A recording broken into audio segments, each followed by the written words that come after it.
ఈరోజు ఒకసారి మీరు చూసినట్టయితే అధ్యక్ష, హైదరాబాద్లో జరిగినటువంటి విపత్తులు కానీ, ఇది హైదరాబాద్కు సంబంధించినటువంటి గతంలో కేటీఆర్ గారు ఎస్ఎన్డిపి ఊసుకోపోయి మా బయట కూడా తిరగని కొడుకా మేమని ఏమనుకుంటున్నారా మీరు?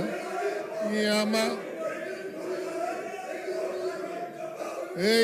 తోలు తీస్తా కొడుక ఒక్కొక్కంది, తోలు తీస్తా ఒక్కొక్కంది చెప్తున్నా,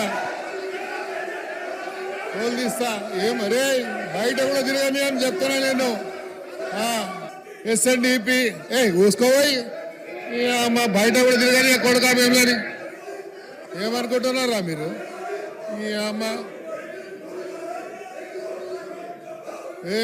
తోలు తీస్తా కొడుక ఒక్కొక్కంది, తోలు తీస్తా ఒక్కొక్కంది చెప్తున్నా, తోలు తీస్తా ఏమరే బయట కూడా తిరగని అని చెప్తున్నా నేను.